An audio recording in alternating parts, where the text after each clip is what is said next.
अच्छा, आज का जो हमारा टॉपिक है वो है ऑब्जेक्ट ओरिएंटेड प्रोग्रामिंग। सही है।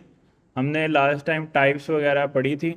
अभी जो हमने जो चीज़ कवर करनी है वो ऊप यानी कि ऑब्जेक्ट ओरिएंटेड प्रोग्रामिंग उसको बोलते हैं। अच्छा, इसके अंदर ऊप जो है वो उसका इस्तेमाल क्यों करना है, उसके ऊपर काफ़ी ज़्यादा जो है ना वो थ्योरीज और टॉपिक और चीज़ें जो हैं इस पे ऑलरेडी लिखी हुई हैं, डिफाइंड है। अच्छा, उसमें जो चीज़ इम्पोर्टेंट है वो ये है कि चूंकि हर चीज़ एक एंटिटीज़ के तौर पे इस दुनिया में काम करती है रियल वर्ल्ड में ना। जस्ट लाइक फैन है, लैपटॉप है, चीज़ें हैं, इन हर चीज़ की कुछ प्रॉपर्टीज़ रहती हैं, कुछ उसके एक्शंस रहते हैं। ऐसे ही है ना। जैसे ये बॉटल है, इसकी भी कुछ एंटिटीज़ हैं, इसकी भी, सॉरी, ये भी एक एंटिटी है, इसकी भी कुछ प्रॉपर्टीज़ हैं, इसके भी कुछ एक्शंस हैं। इसी तरह माइक है, लैपटॉप है, पर्सन है, फैन है, लाइट है, प्रोजेक्टर है। हर चीज़ एक एंटिटी है। सही है। उस पर्टिकुलर एंटिटी को हम कोड में जो रिप्रेजेंट कर सकते हैं वो बेहतर अंदाज में कर सकते हैं ऑब्जेक्ट ओरिएंटेड प्रोग्रामिंग में। एंटिटी को दूसरे लफ्ज़ों में हम अगर उसकी एग्जैक्ट हालत में कन्वर्ट करें तो उसको ऑब्जेक्ट भी बोलते हैं। तो इसलिए वो कह रहा है कि जब भी आप किसी एंटिटीज़ के रिलेटेड यानी कि रियल वर्ल्ड कोई प्रोजेक्ट बनाने की कोशिश करें तो उस रियल वर्ल्ड प्रोजेक्ट के लिए आपको उसको ऑब्जेक्ट यानी कि ऊप के अंदर करना चाहिए, ऑब्जेक्ट ओरिएंटेड प्रोग्रामिंग के अंदर उसको काम करना चाहिए। यानी कि दो तरह से हम काम कर सकते हैं। एक फंक्शनल प्रोग्रामिंग जो हमने पहले सीखी है, जिसमें हम कोर टाइप्स की पढ़ी है हमने, फॉर लूप, इफ कंडीशन, वो चीज़ें तो हमें चाहिए। और उसके साथ हम फंक्शंस डिफाइन कर सकते हैं काफ़ी ज़्यादा। यानी कि कोई भी काम करना है उसका एक फंक्शन लिख लें, कोई भी काम करना है उसका एक फंक्शन लिख लें, वेरिएबल्स बना लें। तो विदाउट यानी कि ऊप भी हम सारी एप्लीकेशन बना सकते हैं। लेकिन अगर वही एप्लीकेशन हम ऊप के साथ बनाते हैं प्रॉपर एंटिटीज को डिफाइन करके, तो उसकी उसको हमें एक्सपेंड करना प्रोजेक्ट को, यानी कि जब प्रोजेक्ट की कम्प्लेक्सिटी बढ़ती है उसको एक्सपेंड करना, उसको रीड करना, दूसरे डेवलपर का अंडरस्टैंड करना प्रोजेक्ट को, ये सारी चीज़ें काफ़ी आसान हो जाती हैं। बात समझ रहे हो। लेट्स सपोज अगर हमने यहाँ पे जस्ट लाइक हमें एलएमएस बनाना है, जैसा आपका पीएसी का पोर्टल है, उसके अंदर जो है आपके एग्ज़ाम्स होंगे, उसमें स्टूडेंट्स हैं, टीचर्स हैं, मैनेजमेंट है, यानी कि ये सारी एंटिटीज़ उसके अंदर शामिल है। सही है। अब उसको अगर मैं कोड करने बैठूंगा तो मेरे पास दो तरीके हैं, या मैं फंक्शनल प्रोग्रामिंग से कोड करूं और अल्टरनेटिव में ओ प्रोग्रामिंग यानी कि ऑब्जेक्ट ओरिएंटेड प्रोग्रामिंग में कोड करूं। अगर मैं ऑब्जेक्ट ओरिएंटेड प्रोग्रामिंग में कोड करूंगा तो उसका फ़ायदा मुझे क्या होगा कि सब एंटिटीज़ की शेप्स बनेगी। लेट्स सपोज स्टूडेंट है, उसमें उसकी क्या क्या प्रॉपर्टीज़ रहेंगी, क्या क्या एक्शन रहेंगी, उसकी क्लास बन जाएगी। टीचर है, उसकी क्लास बन जाएगी। सही है। मैनेजमेंट के लोग हैं, एडमन्स हैं, उसकी क्लास बन जाएगी। फिर उन सबका आपस में रिलेशंस क्या है वो हम डिफाइन कर सकते हैं। सही है। वो एक दूसरे की प्रॉपर्टीज़ को शेयर कर सकते हैं, वो एक दूसरे के साथ जो है वही फंक्शन रीयूजेबल हो सकते हैं। एक ये सिंटेक्स रहता है। सही है। इसमें क्या रहेगा कि हम एडमन से टीचर को एडमन से एक्सटेंड कर लेंगे कि एडमन के पास सारी वो खसूसियात होनी चाहिए जो टीचर के पास हैं। इसी तरह टीचर को स्टूडेंट के से एक्सटेंड कर लेंगे कि टीचर के पास वो सारी खसूसियात होनी चाहिए जो कि स्टूडेंट के पास हैं। तो इस तरह हमें एक हायरार्की भी समझ आएगी, कौन किसको लीड कर रहा है, किसके पास कितने लाइक ऑफ कंट्रोल्स हैं, चीज़ें हैं। उसको कोड को मैनेज करना, कोड को राइट करने का तरीके में हमें हेल्प मिलती है। सही है। लेकिन मोस्ट ऑफ दी ये अब डिपेंड करता है कि आप किस प्रोजेक्ट में काम कर रहे हो और वो किस टेक्निक पे काम कर रहा है। मोस्ट ऑफ दी लाइक टाइप्सक्रिप्ट या जिसके अंदर हम टाइप्सक्रिप्ट जो सीख रहे हैं लैंग्वेज, इसमें हम दो चीज़ें अचीव करेंगे, एक वेब एप्लीकेशंस बनाएंगे और एक मोबाइल एप्लीकेशंस बनाएंगे। सही है। अच्छा, जब आप मार्केट में जाएंगे, वेब एप्लीकेशंस बनाएंगे और मोबाइल एप्लीकेशन बनाएंगे, ज़्यादातर आपको विदाउट ऊप के प्रोजेक्ट्स मिलेंगे, मतलब जिसमें ऊप यूज़ नहीं हो रही होगी, यानी क्लासेस वगैरह का इस्तेमाल नहीं होगा। अभी हम ऊप में देखेंगे कि इसके कौन कौन से फंडामेंटल्स हैं, इसके क्या कंसेप्ट हैं, क्या क्या चीज़ें हैं। ज़्यादातर आपको फंक्शनल प्रोग्रामिंग मिलेगी। लेकिन जो अच्छी कंपनीज हैं, जो अच्छे प्रोजेक्ट्स हैं, क्योंकि जब आप ऊप में काम करते हो आपके प्रोजेक्ट का टाइम फ्रेम थोड़ा इंक्रीज हो जाता है। रीज़न क्या है, आपको थिंक करना है ना, आपको पूरी शेप्स बनानी है। फंक्शनल प्रोग्रामिंग में क्या है, कुछ भी जहन में आ रहा है फंक्शन लिख दो, कुछ भी उसका भी फंक्शन लिख दो, इसका भी फंक्शन लिख दो, ये भी फंक्शन। अब उनकी आपस में कोई डिपेंडेंसी चीज़ें नहीं है, वो सारे फंक्शंस है, जिधर जो दिल कर रहा है वो कॉल कर लो, थोड़ी आज़ादी है, फ्लेक्सिबिलिटी है, मतलब जो जहन में आ रहा है वो कर रहे हैं। लेकिन जब जहाँ पे फ्लेक्सिबिलिटी आती है, जहाँ पे आज़ादी आती है, वहाँ पे कन्फ्यूजन आती हैं, क्योंकि मैं किसी तरह से कोड करते जा रहा हूँ, किसी तरह से फंक्शन लिख रहा हूँ, दूसरा पर्सन कोई अपने ही अंदाजे से कोड लिख रहा है, अपनी चीज़ों से लिख रहा है। तो लेकिन जब बहुत ज़्यादा थाउजेंड्स ऑफ फंक्शंस हो जाएंगे, थाउजेंड्स ऑफ हमारे पास डिफरेंट फाइल्स बन जाएंगी, फिर प्रोजेक्ट को अंडरस्टैंड करना बड़ा मुश्किल हो जाता है। बात समझ रहे हो? लेट्स सपोज अगर हम फेसबुक को जहन में लेके आएँ, अगर हम इसको फंक्शन प्रोग्रामिंग के थ्रू करें, तो हम लाइक इंक्रीज करने का फंक्शन बना देंगे, कमेंट ऐड करने का फंक्शन बना देंगे, पोस्ट क्रिएट करने का, पोस्टिंग ऐड करने का, प्रोफाइल बनाने का, इमेज अपलोड करने का, इमेज टैग, हर एक चीज़ के फंक्शन बनाए जा रहे हैं। अब इतनी ज़्यादा एप्लीकेशन बड़ी हो गई है कि उसके अंदर thousands and millions of different functions हो गए हैं। अब उसकी अंडरस्टैंडिंग बनाना उन फंक्शंस की हमारे लिए काफ़ी डिफिकल्ट हो जाता है। बात समझ रहे हो? अच्छा, एज कंपेयर टू हम अगर उसकी शेप्स बना लें, मतलब हम उसको ऊप के अंदर टैकल करें, हमारा डेवलपमेंट में थोड़ा टाइम इंक्रीज हो सकता है, लेकिन ओवरऑल हमारे प्रोजेक्ट को एक्सपेंड करना हमारे लिए बड़ा इजी हो जाता है। बात समझ रहे हो कि उसमें डाटा की हम डाटा की डुप्लीकेशंस के इश्यूज ख़त्म हो जाते हैं, हमें कोड देख के समझ में आ रही होती है कि क्या चीज़ किस पे डिपेंड कर रही है, कौन सी चीज़ किस पे डिपेंड कर रही है, कौन कौन सी प्रॉपर्टीज इस्तेमाल कर रहा है, कौन कौन से फंक्शंस हैं। बहुत सारे फंक्शंस को ओवरराइड कर सकते हैं, अभी हम देखेंगे ओवरराइड और ओवरलोडिंग फंक्शंस में क्या होती है। लेकिन कुछ ऐसे प्रॉपर्टीज़ हैं, खसूसियात हैं जो हमें ऊप देता है, जो कि फंक्शनल प्रोग्रामिंग में हम अचीव नहीं कर सकते हैं। बात समझ रहे हो? तो आइडिया ये है कि जब आप मार्केट में काम करोगे, ये जो हम पढ़ने लगे हैं अभी, इसके बगैर भी आप पूरी वेब एप्लीकेशन बना लोगे, पूरी मोबाइल एप्लीकेशन बना लोगे, और इसके साथ भी बना लोगे। दोनों ऑप्शंस हैं हमारे पास। अब मैटर क्या करता है, अब हमें वो फंक्शनल प्रोग्रामिंग यानी कि फंक्शंस बनाना आते हैं ना, जो भी हमें काम करना है उसका एक फंक्शन बना लेंगे, डेट्स इट। लेकिन उसके साथ साथ हम कोशिश ये करेंगे कि हम अपनी ऊप के ऊपर हाथ सेट करें। तो अगर हमें कोई फंक्शन प्रोग्रामिंग में प्रोजेक्ट मिलता है, हम उसमें काम करने लग जाएंगे। लेकिन कोई अगर अच्छी कंपनी आपको मिलती है, तो वो ज़्यादातर अच्छी कंपनी, बड़ा कम्प्लेक्स प्रोजेक्ट, वो फिर ज़्यादातर ऊप में काम करते हैं। सही है? जैसे बड़े बड़े सॉफ्टवेयर हैं, जैसे अगर आपको MS वर्ड बनाना है, आपको MS एक्सेल बनाना है, आपको PPT के लिए कोई सॉफ्टवेयर बनाना है, आपको फोटोशॉप बनानी है, भैया फोटोशॉप एक बहुत बड़ा कम्प्लेक्स टूल है, लेकिन ये भी कोड किया गया, बनाया गया है। अब अगर आप इसको फंक्शनल प्रोग्रामिंग के थ्रू बनाने की कोशिश करोगे तो बहुत डिफिकल्ट हो जाता है, क्योंकि जब प्रोजेक्ट का साइज बढ़ता है, मैनेजमेंट करना मुश्किल हो जाती है, अंडरस्टैंडिंग बनाना मुश्किल हो जाती है। अच्छा, ये अब ये चीज़ कैसे पता लगी है? क्योंकि मैंने तो फोटोशॉप नहीं बनाई है, अब मुझे तो नहीं पता कि इसमें वाकई फंक्शनल प्रोग्रामिंग में करें तो मुश्किल हो जाती है। इसके ऊपर रिसर्च पेपर लिखे गए हैं। सही है? बहुत सारे लोगों ने अपनी अपनी थॉट, जिन्होंने कम्प्लेक्स प्रोजेक्ट्स बनाए हैं, उन्होंने अपनी अपनी थॉट शेयर किए हैं कि अगर हम फंक्शनल प्रोग्रामिंग में जाते हैं, यानी कि ऊप के कंसेप्ट यूज़ नहीं करते हैं, ऊप में कोड नहीं करते हैं, कोर टाइप्स को यूज़ करते हैं, तो उसमें डिफ़िकल्टी लेवल ज़्यादा हो जाते हैं। स्टार्टिंग में आसान रहता है जब छोटा प्रोजेक्ट होता है, लेकिन जब प्रोजेक्ट का साइज़ बहुत बड़ा हो जाता है तो फिर बहुत ज़्यादा डिफ़िकल्टी इंक्रीज़ हो जाती है। सही? लेकिन फंक्शनल प्रोग्रामिंग का हमें ऑलरेडी आइडिया है, लेकिन स्टिल हम चाहते हैं कि हम ऊप भी पढ़ लें, ताकि हम कम्प्लेक्स प्रोजेक्ट में अगर कभी काम कर रहे हों, या हम कोई कम्प्लेक्स प्रोजेक्ट स्टार्ट कर रहे हो, तो हम ऊप का इस्तेमाल करें। सही है? वैसे तो मैं ये चाहूँगा कि हम एवरी टाइम ही ऊप का इस्तेमाल करें, ताकि हमारे हाथ जो हैं वो ज़्यादा अच्छे सेट हो जाएं ऊप पे, और अगर हमें कोई छोटा प्रोजेक्ट भी मिलता है तो हम उसमें ऊप का ही कंसेप्ट इस्तेमाल करके उसको बनाएं। सही है? इसमें होता क्या है कि आपको ज़्यादा सोचना पड़ता है हायरार्की बनाने के लिए, पूरा सिस्टम डिज़ाइन करना पड़ता है। फंक्शनल प्रोग्रामिंग में क्या होता है कि आपको बहुत ज़्यादा नहीं सोचना, जब कोई काम करना है उसका एक फंक्शन बनाना है, डेट्स इट।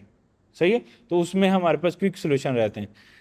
अच्छा, अब ऑब्जेक्ट ओरिएंटेड प्रोग्रामिंग में आए तो हमारे पास इसमें ऑब्जेक्ट ऊप के अंदर या ऑब्जेक्ट ओरिएंटेड प्रोग्रामिंग के अंदर ये डिपेंड कर रही है एंटिटीज़ को जब करना है, लाइक क्योंकि जब रियल वर्ल्ड में कोई भी ऐप बनानी है, उसमें एंटिटीज़ होती हैं, हर चीज़ एंटिटी है। और मतलब एंटिटी क्या होती है? जैसी कुछ प्रॉपर्टीज़ या एक्शंस रहते हैं, लाइक हमें कोई LMS बनाना है, कोई यूनिवर्सिटी के लिए कोई सोल्यूशन बनाना है, ये सारी फिजिकल चीज़ें हैं ना, कोई स्टोर बनाना है, हर चीज़ एंटिटीज़ हैं। जैसे कोई ई कॉमर्स स्टोर बनाना है, उसमें प्रोडक्ट्स एंटिटी है, तो यूज़र एंटिटी है। तो उन एंटिटीज़ को डिफाइन करने के वे को हम ऑब्जेक्ट ओरिएंटेड प्रोग्रामिंग बोलते हैं, कि एंटिटीज़ को हम किस तरह से प्रेजेंट करेंगे अपने कोड के अंदर। सही है। अच्छा, अब इसके अंदर 4 पिलर ऑफ ऊप सबसे फेमस हैं, यानी कि ऊप के आपको 4 पिलर्स आने चाहिए जिसके ऊपर ये ऊप बेस करती है। सही है। उसमें कौन कौन से हैं? इनहेरिटेंस, इनकैप्सुलेशन, अच्छा अब्स्ट्रैक्शन और पॉलीमॉर्फिज्म। ये 4 ऐसे कंसेप्ट्स हैं जो ऊप के अंदर इस्तेमाल होते हैं। उसके साथ 2 चीज़ें और भी हमें सीखनी होती हैं, function overloading and function overriding. ठीक है। तो ये भी 2 कंसेप्ट हैं ये, लेकिन इसी में ये हो जाते हैं मोस्टली। जब भी हम ऊप पढ़ते हैं तो ये 4 पिलर्स ऑफ ऊप हम पढ़ते हैं, और ये अक्सर क्वेश्चन भी आता है कि what is the 4 pillars of ऊप, के 4 पिलर ऊप के अंदर कौन कौन से हैं। तो वो हम बताएंगे उनको कि इनहेरिटेंस, इनकैप्सुलेशन, अब्स्ट्रैक्शन और पॉलीमॉर्फिज्म। सही है। अभी हम एक एक पे बहस करेंगे कि इनहेरिटेंस का मतलब क्या है, इनकैप्सुलेशन का मतलब क्या है, एब्स्ट्रैक्शन का मतलब क्या है, उसकी एग्जांपल देखेंगे, पॉलीमॉर्फिज्म का मतलब क्या है। लेकिन जैसे जैसे हम आगे बढ़ेंगे उसकी बात हमें समझ आएगी। लेकिन सबसे पहले हमें देखना है इनहेरिटेंस। सही है, कि इनहेरिटेंस क्या है। और उसकी भी आगे 2 टाइप होती हैं, मल्टीपल इनहेरिटेंस और मल्टी लेवल इनहेरिटेंस। सही है। उन दोनों टाइप्स को भी डिस्कस करेंगे कि मल्टीपल इनहेरिटेंस किसको क्या बोलते हैं, मल्टी लेवल इनहेरिटेंस किसको बोलते हैं। सही है। अच्छा, अब ये ऊप जो है सारी की सारी बेस करती है क्लासेस के ऊपर, यानी कि हमने क्लास का ऑब्जेक्ट क्लास पढ़ी थी ना, कि क्लास कैसे डिफाइन करते हैं टाइपस्क्रिप्ट के अंदर। अभी हम दोबारा सीखेंगे क्लास कैसे डिफाइन करनी है। ये जितने भी 4 पिलर्स हैं ये क्लास के ऊपर अप्लाई होते हैं, यानी कि जो हम कोड कर रहे होंगे एक्चुअली हम टाइपस्क्रिप्ट में क्लास लिख रहे होंगे।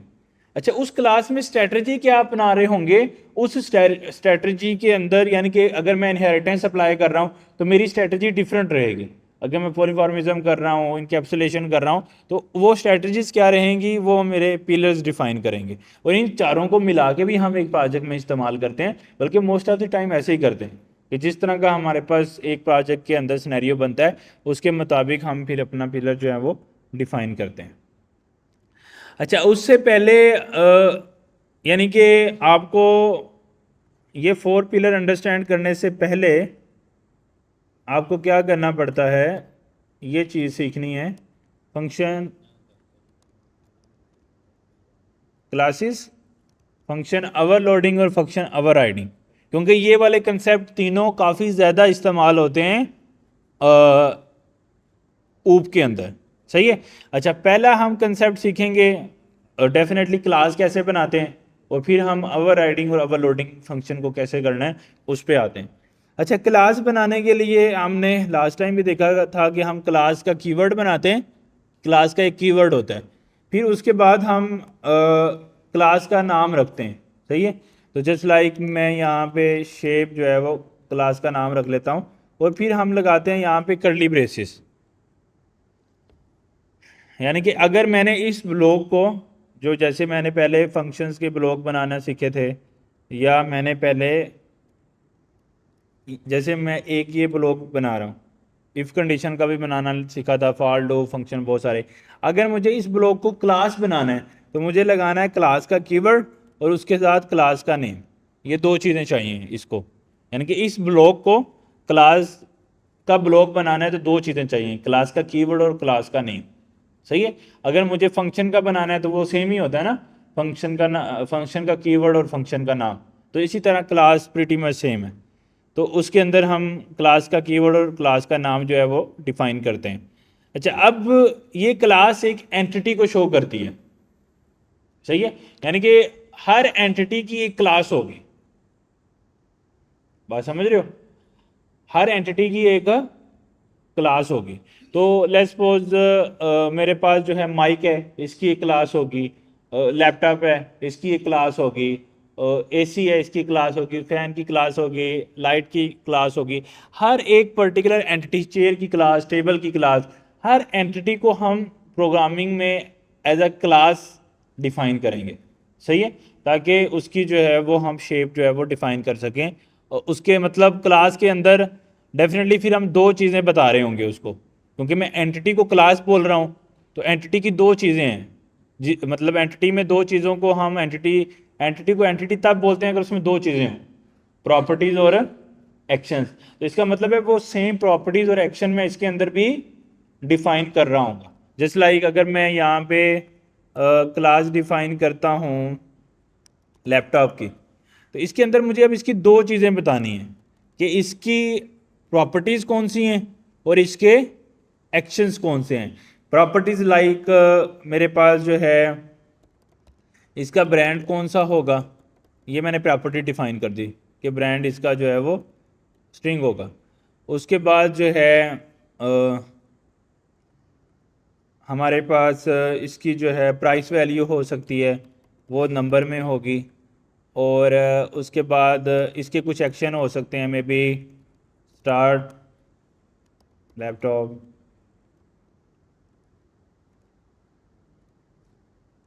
इसके अंदर हम कोई लैपटॉप को स्टार्ट करने वाला कोड कर रहे होंगे। यानी कि इसमें दो चीज़ें मैंने डिफाइन की, एक इसकी प्रॉपर्टीज़ कौन कौन सी होंगी और दूसरी में इसकी एक्शंस। एक्शन मतलब मुझे फंक्शंस बनाने हैं इसके अंदर, सही है।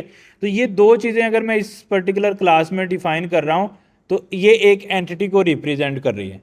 किसको रिप्रेजेंट कर रही है? लैपटॉप को, सही है। इस पर्टिकुलर क्लास से हम ऑब्जेक्ट बनाएंगे, मतलब क्लास इसकी पैसिव हालत है। किसी भी एंटिटी की क्लास एक पैसिव हालत होती है, मतलब वो रनिंग फॉर्म में नहीं है। लेकिन जब मैं इस क्लास से एक ऑब्जेक्ट बनाऊंगा, क्लास का ऑब्जेक्ट बनता है और ऑब्जेक्ट भी एंटिटी को रिप्रेजेंट कर रहा होता है। ऑब्जेक्ट क्लास की सॉरी ऑब्जेक्ट एंटिटी की एक्टिव सिचुएशन को बोलते हैं। मतलब यहाँ पे मैं लैपटॉप बोल रहा हूं तो ये कोई एक लैपटॉप को ये रिप्रेजेंट नहीं कर रही, ये उसका एक पैसिव हालत है कि लैपटॉप ऐसा होगा, सही है। अब जब मैंने लैपटॉप में एक्चुअल में लैपटॉप क्रिएट करना है कोई, तो मुझे करना है न्यू लैपटॉप, सही है। उससे फिर मेरा एक लैपटॉप बनेगा, उस पर्टिकुलर वेरिएबल को मैं ऑब्जेक्ट बोलता हूं और ऑब्जेक्ट हमेशा क्लास से बनता है।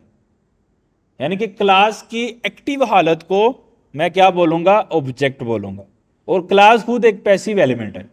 मतलब क्या है कि ये रनिंग फॉर्मेट में नहीं होता है, इसके अंदर वैल्यूज नहीं है। मतलब इसके अंदर जैसे मैंने चीजें कोड डिफाइन किए है, इसको चलाने के लिए ये भी रनिंग नहीं हो रहा। जैसे फंक्शन है वो बाय डिफॉल्ट नहीं चलता ना, तो क्लास भी बाय डिफॉल्ट नहीं चलती। तो क्लास को चलाने के लिए उस क्लास का ऑब्जेक्ट बनाना होता है, सही है। तो बना लेते हैं। और कंस्ट्रक्टर हमने देखा था कि एक ऐसा फंक्शन होता है जिसके अंदर हम क्या कर सकते हैं, जो बाय डिफॉल्ट यानी कि उस क्लास की पैसिव हालत से जब हम उसको एक्टिव हालत में लेके जाते हैं, मतलब उसका ऑब्जेक्ट बनाते हैं, तो फिर कंस्ट्रक्टर क्या करता है? कॉल होता है, यानी कि ऑटोमेटिकली कॉल होता है। नॉर्मली जैसे ये स्टार्ट लैपटॉप है, ये इसका एक एक्शन है, किसका? लैपटॉप वाली एंटिटी का। लेकिन ये खुद से नहीं चलेगा, क्योंकि मुझे पता है कि फंक्शन कभी भी खुद से नहीं चलते हैं, सही है। अच्छा, इसको चलाने के लिए मुझे इसको कॉल करना पड़ेगा, लेकिन कंस्ट्रक्टर को चलाने के लिए मुझे इसको कॉल नहीं करना पड़ता।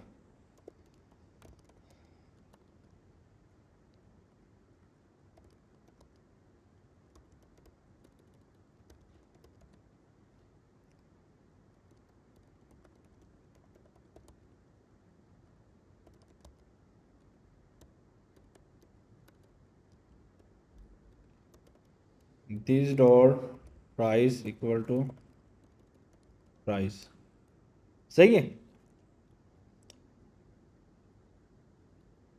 ये मैंने एक क्लास बना ली, लेकिन ये क्लास का कोई मीनिंग नहीं है, मतलब ये कोई रनिंग हालत नहीं है, इसमें कोई डाटा नहीं चल रहा।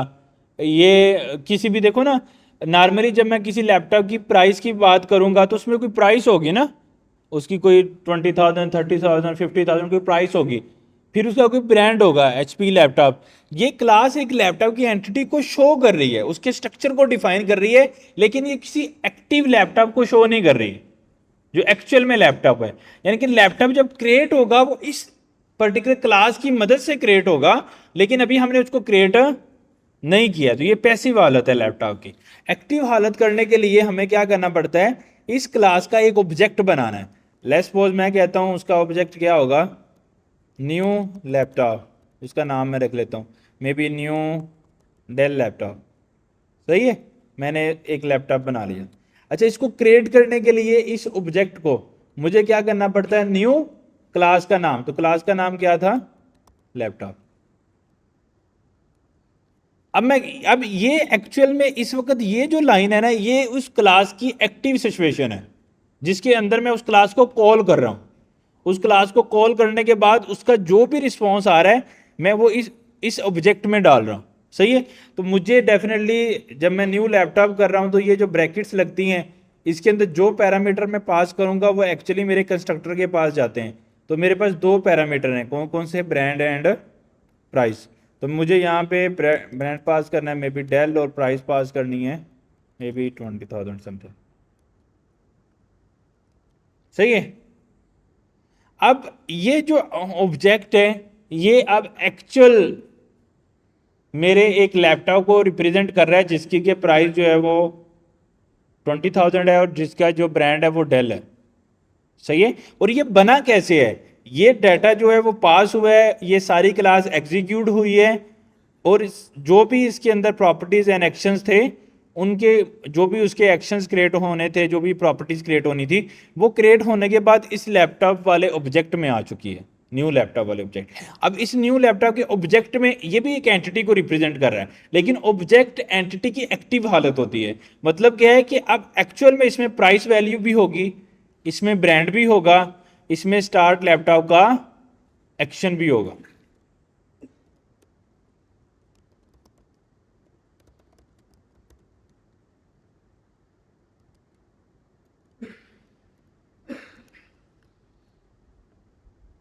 सही है।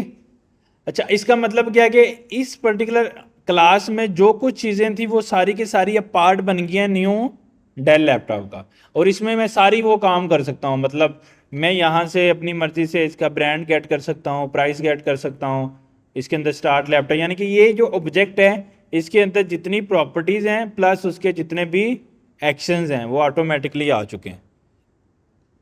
सही है।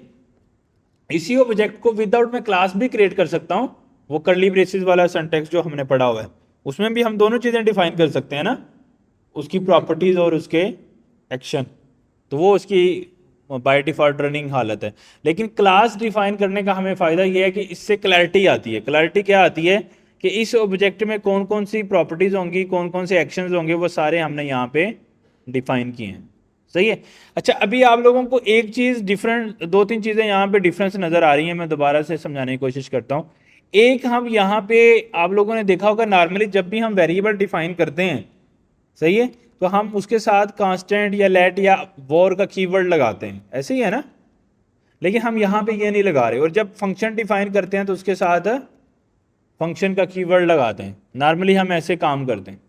अच्छा, जब हम कोई क्लास डिफाइन कर रहे होते हैं ना, उसके अंदर जो प्रॉपर्टीज हैं, सही है, वो प्रॉपर्टीज हम उसके साथ हमें लेट, कांस्टेंट या वार यूज करने की जरूरत नहीं है। क्यों? क्योंकि वो जो वेरिएबल जनरेट हो रहे हैं ये एक्चुअल में है तो एक वेरिएबल ही ना। ब्रांड में कोई डाटा सेव हो रहा है तो डाटा तो ओनली वेरिएबल में स्टोर हो सकता है, और वेरिएबल के साथ लेट, वार, कांस्टेंट से हम क्रिएट करते हैं। लेकिन क्लास के अंदर हमें ये करने की जरूरत नहीं है। रीजन क्या है? क्लास की जो प्रॉपर्टीज हैं, क्लास की जो भी प्रॉपर्टीज हैं वो अभी जनरेट नहीं हो रही। बात समझ रहे हो? मतलब वो एक्टिव हालत नहीं है ना, पैसिव हालत है। तो इसका मतलब जब मैं ये काम कर रहा हूं तो अभी एक्चुअल में कोई वेरिएबल क्रिएट नहीं हुआ, और ये जो वेरिएबल है इस वक्त ये वेरिएबल पॉइंट कर रहा है इस पर्टिकुलर क्लास को। बात समझो। देखो, मैं बोल रहा हूं VAR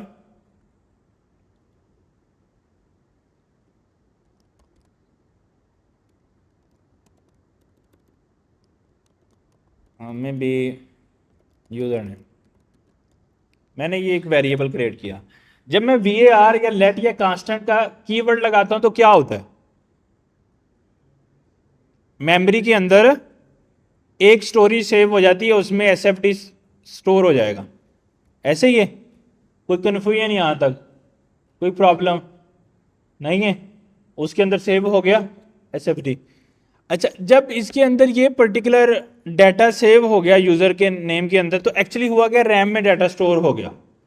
अब अगर मैं यहां पे VAR लगा दूंगा, सही है, और उसके अंदर वैल्यू ऐड कर दूंगा, तो एक्चुअल में क्या हुआ है,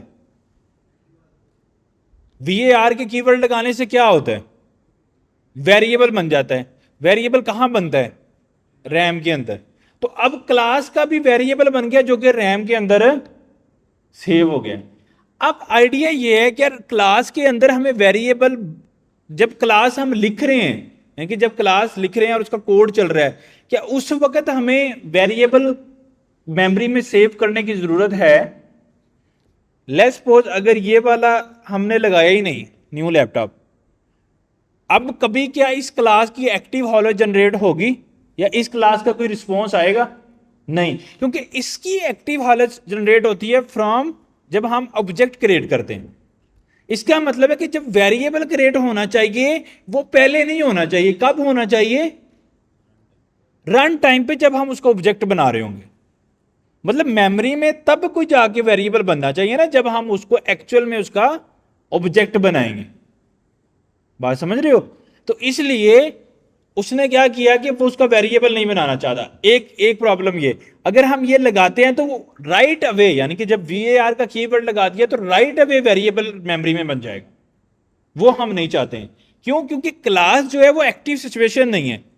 अगर वेरिएबल बन भी जाए तो जब उसका ऑब्जेक्ट ही नहीं बन रहा, उस वेरिएबल का क्या करेंगे हम? उसको हम कभी यूज ही नहीं कर सकते। तो इसलिए हम यहां से नॉर्मली इसकी जो सिचुएशन है इसके साथ VAR नहीं लगाते। VAR नहीं लगा रहे मतलब हम ये कह रहे हैं कि भाई वेरिएबल मैंने बनाना है लेकिन अभी नहीं बनाना। कब बनाना है? जब मैं आके यहां पे न्यू लैपटॉप यानी कि उस क्लास से ऑब्जेक्ट क्रिएट करूंगा। जब मैं न्यू लैपटॉप करता हूं तो एक्चुअल में फिर मेरी क्लास चलती है, यानी कि मैं रन टाइम पे बाद में लेटर उस वेरिएबल को क्रिएट करना चाह रहा हूं। एक तो ये सिनेरियो, और वेरिएबल भी मैं खुद नहीं क्रिएट करना चाह रहा। कौन क्रिएट करे? क्लास। और क्लास क्रिएट करने के बाद वेरिएबल उसकी वैल्यू एक्चुअल में इस ऑब्जेक्ट में डाले। उस सेपरेट वेरिएबल का मुझे कुछ नहीं करना। सही है? तो एक्चुअल में समझो कि रैम में एक, देखो ना, रैम में सेव होगा ये न्यू लैपटॉप, और इस न्यू डेल लैपटॉप के अंदर एक ऑब्जेक्ट है। तो इसका मतलब है कि रैम के वेरिएबल में एक्चुअल में क्या सेव होगा? ऑब्जेक्ट, और उसके अंदर की पेयर वैल्यूज होंगी। सही है? और वो कब होंगी? जब मैं इस क्लास को क्रिएट करूंगा। इसका मतलब है कि ये फंक्शन, ये चीजें, ये रन टाइम मेमोरी में डायरेक्टली सेव नहीं करेगा। इसका जो भी रिजल्ट क्रिएट हो रहे हैं, यानी कि जो भी वेरिएबल बनाने हैं, जो भी उसने फंक्शन बनाने हैं, वो रन टाइम पे जनरेट करने के बाद वो इस वेरिएबल में डालेगा। ये वेरिएबल फिर उसको रैम में सेव करेगा। बस समझ रहे हो? इसलिए हमने यहां पे दिस, लेट और फंक्शन के कीवर्ड नहीं लगाने, क्योंकि हम एक्चुअल में ये चीजें क्रिएट नहीं करना चाह रहे हैं। मतलब ये पैसिव हालत में रखना चाह रहे हैं, एक्टिव हालत में नहीं रखना चाह रहे हैं। समझ आ गई बात कि इसके साथ लेट और इस तरह की चीजें क्यों नहीं है? आइडिया समझ में आ गया? अच्छा, अब ये दिस क्या है? देखो, अब जब हम एक पर्टिकुलर वेरिएबल को डिफाइन ही नहीं कर रहे हैं, वो किसी रैम के सेल में है ही नहीं। मतलब देखो, अगर ये यूजर नेम मैंने क्रिएट किया है, ये रैम के किसी पर्टिकुलर सेल में जाके को पॉइंट कर रहा है। जब मैं बाद में यूजर नेम को नाम लेता हूं तो एक्चुअल में क्या हो रहा होता है? एक्चुअल में वो पर्टिकुलर सेल जो है पॉइंट हो रहा होता है, उसका रेफरेंस जनरेट हो रहा होता है। यही कंसेप्ट बन रहा है ना? अच्छा, अब जबकि मैंने जो वेरिएबल है जो क्रिएट ही नहीं किए, उनका रैम में कोई जाके सेल जनरेट ही नहीं हुआ, तो मैं उसको रेफरेंस कैसे करूं? उसका नाम दोबारा कैसे लूं? बात नहीं समझ आ रही? देखो ना, कोई चीज रैम में जनरेट होगी तो फिर मैं दोबारा उसको गेट कर सकता हूं ना। फिर मैं उसका नाम लूंगा कि उस वेरिएबल के अंदर मैंने ये डाटा सेव करना है, या उस वेरिएबल के अंदर से ये डाटा मैंने रिमूव करना है। अब चूंकि मैंने वेरिएबल बनाया ही नहीं, तो अब मुझे पता कैसे लगेगा? और रैम में जनरेट ही नहीं हुआ। जब रैम में जनरेट ही नहीं हुआ, कि मैं कैसे बोलूं क्लास को कि इस वेरिएबल को अपडेट कर दो? मेरी बात समझ रहे हो आप लोग? उसको पॉइंट करने का मुझे कोई तरीका नहीं मिल रहा। पॉइंट करने का तरीका तब मिलता है जब रैम में एक्चुअल वेरिएबल क्रिएट होता है, फिर मैं उसको पॉइंट कर सकता हूं, उसका नाम यूज कर सकता हूं। जब उसका नाम ही नहीं जनरेट, तो मैं उसका नाम इस्तेमाल नहीं कर सकता, या वो मुझे वेरिएबल, वो डाटा मुझे मिलेगा नहीं। मेरी बात समझ रहे हो आप लोग? लेट्स सपोज अगर आप अपना CNSE बनवाने जाते हो, आपने एक फॉर्म में सारा डाटा फिल किया। अब जो फॉर्म में डाटा फिल किया, क्या वो नादरा की डाटाबेस में डाटा है? नहीं। अभी आपके आपके पास अभी सिर्फ किसके पास है? फॉर्म के अंदर पड़ा हुआ है। क्या वो नादरा की डाटाबेस में डाटा चला गया? नहीं। जब हम CNSE नादरा से गेट करने की कोशिश करेंगे, आपका क्या मिलेगा? वो नहीं मिलेगा। हालांकि CNSE क्रिएटेड है, सारी चीजें हैं, लेकिन वो अभी पेज के ऊपर है, वो एक्चुअल में आपका डाटा नादरा में सेव नहीं हुआ। इसका मतलब ये जो ब्रांड का वेरिएबल है, लेकिन ये कागज पे है, पैसिव हालत में, इसकी कोई एक्टिव मतलब ये रैम के अंदर नहीं है। जब ये रैम में नहीं है तो अब मैं उसको गेट नहीं कर सकता, उसकी वैल्यू को देख नहीं सकता, उसको अपडेट नहीं कर सकता, क्योंकि ये कोई वेरिएबल अभी रैम में जनरेट ही नहीं हुआ। बात समझ रहे हो? अब इस सिचुएशन में क्या होता है, इसमें तो मुझे समझ आ रही है, क्योंकि रैम में जनरेटेड है, मैं कभी भी उसको गेट कर सकता हूं, कभी भी उसमें न्यू वैल्यू रख सकता हूं, मेरे पास ऑप्शन ही ऑप्शन है।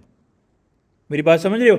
लेकिन यहां पे मेरे पास ऑप्शन है नहीं है। अच्छा, अब इसका सोल्यूशन क्या उन्होंने बनाया है? वो कहते हैं कि ऐसे वेरिएबल जो एक्चुअल में अभी वेरिएबल नहीं बने, उनका कोई रेफरेंस नहीं होगा। जो एक्चुअल वेरिएबल होते हैं उसका रेफरेंस क्रिएट होता है थ्रू मेमोरी लोकेशन। यानी कि जब मैं यूजर नेम की बात कर रहा हूं तो एक्चुअली मैं मेमोरी के किसी सेल की बात कर रहा हूं, उस रेफरेंस की बात कर रहा हूं। अब जबकि वेरिएबल बना ही नहीं तो उसका रेफरेंस क्या होगा? नथिंग। मतलब उसका कोई मेमोरी सेल नहीं है। अब अगर मुझे ऐसे वेरिएबल जो कि अभी बना ही नहीं, जो फ्यूचर में बनेगा अभी, उसको पॉइंट करना है, उसके रेफरेंस को टैकल करना है, तो वो मुझे कीवर्ड देते हैं दिस डॉट ब्रांड। इसका क्या मतलब है? इसका मतलब यह है कि मैं इस पर्टिकुलर क्लास में कोई मैं वेरिएबल बनाना चाह रहा हूं जो कि अभी बना नहीं है, उसको मैं पॉइंट कर रहा हूं। अच्छा, जब ये दिस देखेगा ना कीवर्ड, तो वो क्या देखेगा? जब ये रन टाइम पे चलेगा, मतलब जब ये दिस डॉट ब्रांड चल रहा है, इसको ए कर लेते हैं ताकि आपको बात अच्छी समझ आ जाए। मुझे लग रहा है इससे कंफ्यूजन हो सकती है, क्योंकि जो पैरामीटर हैं ये डिफरेंट चीज है। अच्छा, मैं अब क्या कह रहा हूं, दिस देखो, नॉर्मली मैं ऐसे अपडेट करता हूं वेरिएबल, लेकिन ये ऐसे करूंगा तो वो मुझे एरर देगा। एरर क्या देगा? देखो, ऐसे मैं क्रिएट करता हूं जब मैं किसी वेरिएबल को हिट करता हूं, जब मैं यूजर नेम इक्वल टू डाल रहा हूं उसके नाम के साथ, अब वो पूरी मेमोरी लोकेशन में से ढूंढता है ना ये किस सेल की बात कर रहा है जिसमें उसने डाटा सेव करना है। अगर सेम ही काम मैं यहां पे करना शुरू करूंगा ना, ब्रांड इक्वल टू ए, तो अब चूंकि मेमोरी सेल में कोई मेमोरी है ही नहीं, अब उसको वो सेल नहीं मिलेगा। जब उसको सेल नहीं मिल रहा है तो उसमें क्या कोई वैल्यू वो रख सकता है? नहीं। मतलब अगर मैं इस ब्रांड के अंदर कोई डाटा ऐसे सेव करना चाहूं, क्या ये सेव कर सकता है? नहीं, क्योंकि मेमोरी सेल ही एग्जिस्ट नहीं करता है, वो डिब्बा ही एग्जिस्ट नहीं करता है जिसमें उसने डाटा डालना है, तो उसमें वैल्यू भी नहीं जाएगी। बात समझ आ रही है आपको? इसलिए इसका जो पर्टिकुलर ब्रांड है, इसके साथ मुझे क्या लगाना है? दिस।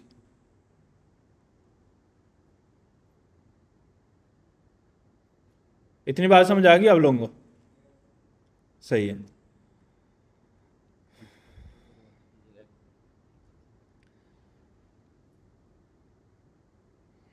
अच्छा, अब दिस का मतलब कि इस क्लास में जो वेरिएबल है जो अभी जनरेट नहीं हुआ उसको पॉइंट करो। जब ये फ्यूचर में जनरेट होगा फिर वो उसको पॉइंट करेगा। सही है? इतना किसी को कोई प्रॉब्लम हो यहां तक? हाँ, कंस्ट्रक्टर के ऊपर हम अभी आते हैं, कंस्ट्रक्टर को अभी डिस्कस करना है हम।